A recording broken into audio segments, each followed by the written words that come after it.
Voltamos com o Agroband falando da previsão do tempo.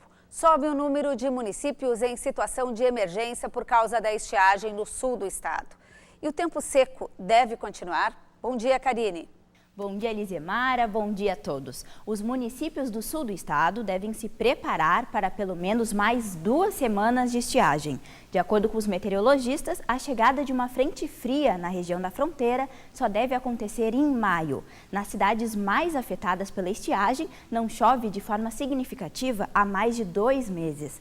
Uma das situações mais críticas é registrada em Herval, onde já foi decretada emergência em nível estadual. Mas outras localidades, como Santa Vitória do Palmar, Cristal e Piratini, por exemplo, também têm sido atingidas. Segundo a Defesa Civil, propriedades rurais que costumam tirar água de poços artesianos são as mais prejudicadas pela falta de chuva. A Emater estima perdas de cerca de 38 milhões de reais na agricultura e na pecuária da região.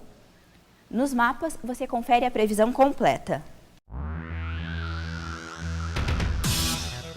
No sábado, uma frente fria avança para a região leste e o tempo permanece firme no oeste, Campanha e sul do estado. Apenas no extremo norte pode chover durante a tarde. Em Uruguaiana, o dia fica nublado e os termômetros marcam entre 15 e 28 graus. Em Santa Maria, também não há previsão de instabilidades e as máximas alcançam os 26. Nos próximos dias, o clima segue seco na região sul. O secretário da Agricultura assumiu a coordenação da Comissão Permanente de Agricultura do Conselho de Desenvolvimento e Integração Sul. O CODESUL é composto pelo Rio Grande do Sul, Paraná, Santa Catarina e Mato Grosso do Sul. Hernani Polo pretende desenvolver ações integradas visando ao melhoramento do status sanitário dos estados e integrar a fiscalização em postos de fronteira. Outro ponto são programas de gestão de solos e águas em microbacias hidrográficas, com base nas experiências bem-sucedidas no Paraná e Santa Catarina. O governador José Ivo Sartori assumiu a presidência do CODESUL.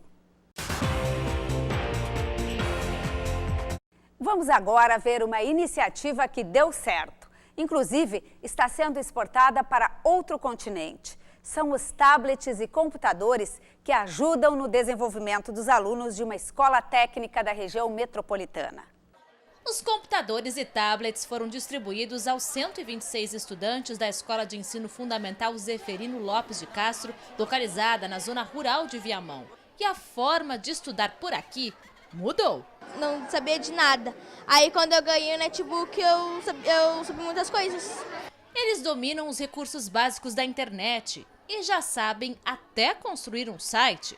Os irmãos gêmeos, Heloísa e Luiz Miguel, resolveram criar uma página para falar sobre um assunto que despertou o interesse deles, a energia solar. A gente tinha ido lá num passeio, daí a gente viu que eles tinham a placa solar e a gente ficou com um montão de dúvida sobre essa placa solar. Daí quando a gente chegou no colégio, a gente já ganhou os netbooks e começamos a pesquisar. Agora a gente está aprendendo o dobro do que a gente aprendia antes na aula. Agora a gente aprende mais sobre as coisas que a gente não sabia antes, que nem a gente não sabia como funcionava a placa solar, como ela funcionava do jeito que ela era.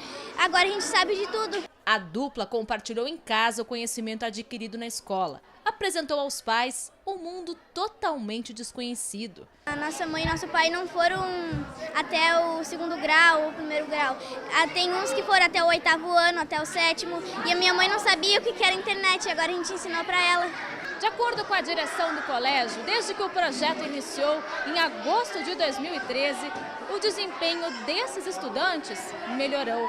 Eles também estão mais curiosos, dedicados e principalmente com maior autonomia. Esta professora vem sentindo a evolução da turminha. Eles ficam bem mais interessados por causa da pesquisa, né?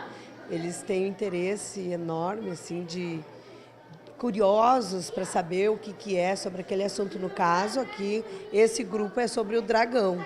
Eu vi que ele é perigoso, come pessoas, bichos e também come até outros dragões. Tem língua de cobra e também é igualzinho a um crocodilo.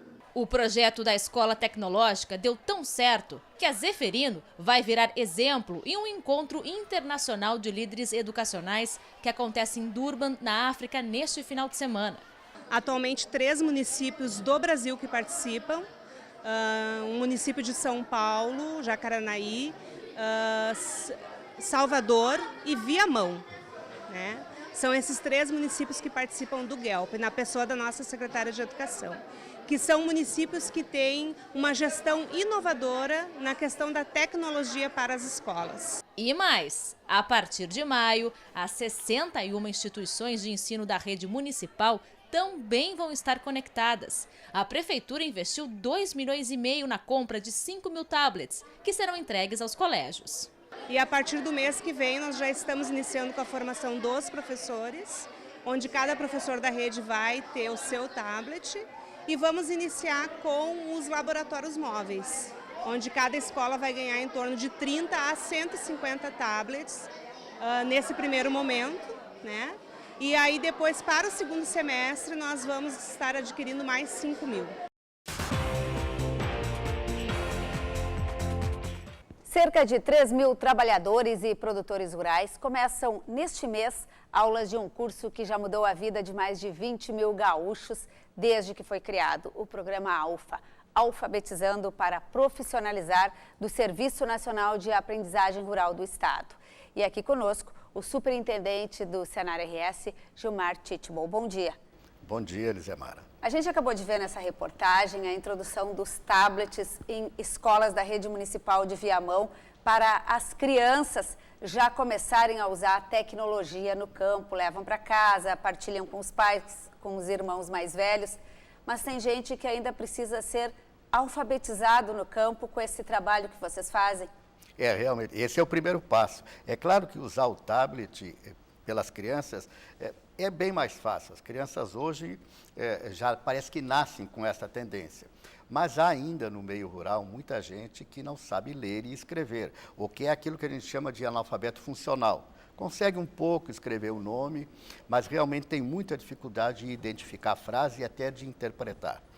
Então, como essas pessoas do meio rural tinham dificuldade de acompanhar os cursos do Senar, é que nós resolvemos criar esse programa de capacitação, que já está, de alfabetização, que está fazendo 15 anos, exatamente para que elas, após o período da alfabetização, estivessem preparadas para os cursos de formação profissional.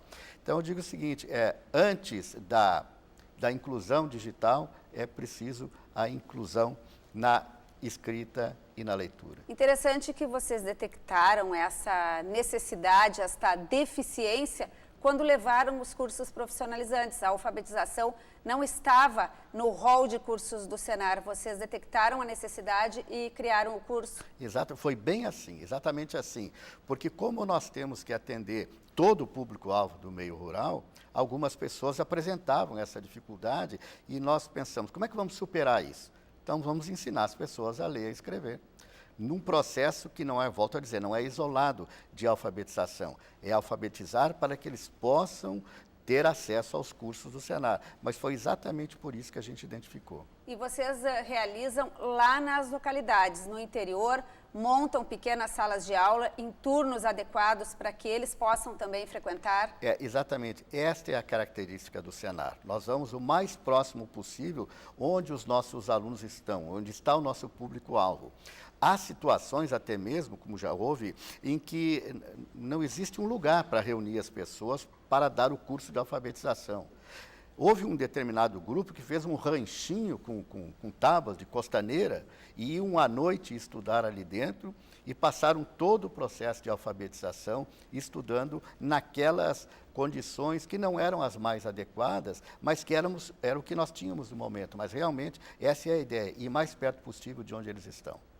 Parece tão difícil a gente enxergar essa sala de aula como o senhor está descrevendo no ano 2015, quando a gente tem toda essa tecnologia já disponível. Mas a gente tem duas realidades no meio rural e vocês estão contribuindo para que esse trabalhador, esse produtor que ainda não tem condição ideal para chegar, por exemplo, a um curso profissionalizante, tenha essa condição e evolua depois para essa inclusão no mundo digital? A ideia é bem essa, que eles deem esses primeiros passos, é o primeiro degrau, compreender as letras e saber interpretar minimamente alguns textos. E depois, então, aos poucos, ir subindo na escala do conhecimento, até chegar na inclusão digital, que é um passo mais adiante, mas que já acontece com aqueles primeiros alunos dos últimos 15 anos. Nós também não tínhamos cursos de inclusão digital. Hoje é um dos cursos mais procurados. Ou seja, nós temos que nos adaptar às condições do meio rural, mas temos também que provocar esse meio para que eles evoluam junto com o resto da sociedade. Vocês levam a modernidade para o meio rural. Este é o grande desafio. E como é que está hoje o retrato desse meio rural? Porque vocês trabalham com diferentes cursos de várias áreas. O que é mais demandado hoje? Olha, como é que está o meio rural hoje? Eu diria que, certa vez eu escrevi um artigo de jornal, dizendo, Jeca Tatu está morrendo. Que bom. E eu dizia no final do texto, quanto mais nós ajudarmos o Jeca Tatu a morrer, mais desenvolvimento nós estamos levando para o meio rural. Jeca Tatu quem era? Aquele matuto, aquele sujeito que não tinha nenhuma instrução, era até explorado, né? E isto no meio rural já não existe mais. Os pequenos, os médios produtores, os grandes, todos eles têm um patamar de conhecimento da sua atividade bastante bom. Apesar de alguns ainda terem alguma dificuldade da escrita e da leitura, mas no quesito produção nós evoluímos muito. Hoje o Rio Grande do Sul é exemplo em algumas áreas de produção, e eu diria que não é apenas o Senar que provocou isso, mas nós temos uma fatia de participação nessa questão. Não é por acaso que o agronegócio é quem mantém ativa e lucrativa a nossa balança comercial. Né? E vocês têm um outro programa que é o chamado Jovem Aprendiz, para aquele jovem que já tem uma formação, que segue estudando, vai se profissionalizando e tem já uma vaga no mercado de trabalho. Exatamente. Nós temos várias turmas assim, são jovens que vão até os 24 anos, e eles estudam no curso do Senar, são 800 horas de aprendizado para esses jovens, que inclui uma parte de participação mais ativa do fazer na empresa. Todos eles são contratados por empresas para, durante o curso, já irem trabalhando nas empresas, mas a ideia é exatamente essa, colocar no mercado esses jovens já com algum preparo para que eles possam, a partir dali, então, dar um outro salto nas suas próprias vidas. E esse preparo, hoje, em quais áreas há mais necessidade? Se fala muito em agricultura de precisão, por exemplo, preparar operadores de máquinas modernas, muito equipadas, que o produtor rural mais tradicional não domina. Essa é uma das áreas que tem mais demanda? Eu não diria que é que tem mais demanda, mas é uma das áreas onde há grande necessidade. É claro que os cursos de agricultura de precisão, eles exigem um conhecimento prévio dos alunos, porque as máquinas são realmente sofisticadas. São computadorizadas, tem ali um computador dentro delas. Exatamente, né? E as máquinas agrícolas hoje são muito diferentes daquelas que a gente conhecia há 20 anos. Então, isto exige realmente um conhecimento digital, exige algum conhecimento até de matemática, vamos dizer assim, né? Mas a preparação das áreas para trabalho com agricultura de precisão também ela é feita de maneira especial. Então, esses alunos desses cursos, eles têm que ter já um mínimo aprendizado para poder trabalhar com essas máquinas ou frequentar os cursos que aprofundam o conhecimento das máquinas de precisão. E como é que o Senar seleciona o público-alvo para esses cursos? Tanto o Alfa, de Alfabetizando para Profissionalizar, como esse grupo do Jovem Aprendiz e os demais que são ministrados? No caso do Alfa, nós trabalhamos através dos sindicatos rurais, tanto os vinculados à Federação da Agricultura quanto os da FETAG, e é nesses sindicatos, em conjunto com com a sociedade local, que nós fazemos o levantamento das necessidades de treinamento em todas as áreas. No caso do jovem aprendiz, a prefeitura é um parceiro importante para indicar, e no caso da alfabetização também. O jovem aprendiz é preciso que ele esteja vinculado a uma empresa agropecuária, ou seja, que seja empresa do meio rural, para que ele possa trabalhar lá. Então, as demandas normalmente vêm da empresa. No caso da alfabetização, a prefeitura tem um papel mais importante, e o próprio sindicato, indicando onde que no município ou na região há maior necessidade disso. Muito obrigada, então, ao superintendente do Senar aqui no Rio Grande do Sul, Gilmar Titbo, trazendo todos esses detalhes desses programas tão importantes que levam a formação para o nosso meio rural. Obrigada e bom dia. Bom dia. A pesquisa Trainee do Futuro, realizada pelas consultorias paulistas, a CROSE Seja Trainee, aponta que a expansão do agronegócio brasileiro e o crescimento das empresas do segmento estão atraindo a atenção dos jovens executivos que enxergam no setor um campo ideal para crescer e fazer carreira. O estudo ouviu 591 trainees de 21 a 30 anos de 21 estados, contratados em 2014 e 2015 por 66 empresas de diversos setores, entre eles o agronegócio. Segundo a pesquisa, 50% dos trainees contratados pela agroindústria pretendem trabalhar na empresa por mais de 10 anos e outros 30% esperam fazer de 5 a 10 anos de carreira na companhia que o contratou. A pesquisa identificou também que os trainees do agronegócio costumam se preparar mais para os processos seletivos, que podem chegar a 1.000 candidatos por vaga. Vamos conhecer agora a história de 2 jovens que voltaram para o campo com conhecimento e tecnologia.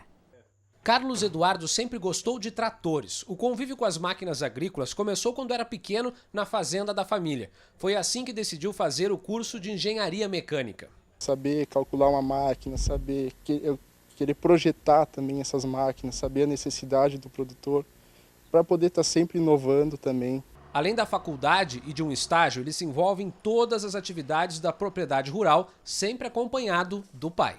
Para mim é um motivo de muito orgulho, porque ele está fazendo exatamente aquilo que eu gosto de fazer. A gente tem paixão pela terra e ele também. E também tem muito trabalho na frente do computador, na parte administrativa. Atualmente, 3 milhões de jovens brasileiros trabalham no setor agrícola, mas a relação deles com o campo é um pouco diferente do que as gerações passadas. A juventude hoje em dia está estudando, se aprimorando profissionalmente para aplicar esse conhecimento aqui e assim contribuir para o setor que impulsiona a economia do país. O Rafael nasceu na cidade, mas veio morar no campo quando era adolescente. Hoje, aos 25 anos, ele nem pensa em sair daqui. É recém-formado em agronomia e tem planos de ampliar o cultivo de hortaliças. O conhecimento técnico ajuda muito, não é só uma questão de prática. Eu poderia fazer isso só com a prática, mas eu ter toda a base teórica de como funcionam os cultivos, toda essa questão influencia muito. No sábado que vem tem mais Agroband às 7h30 da manhã. Um ótimo final de semana.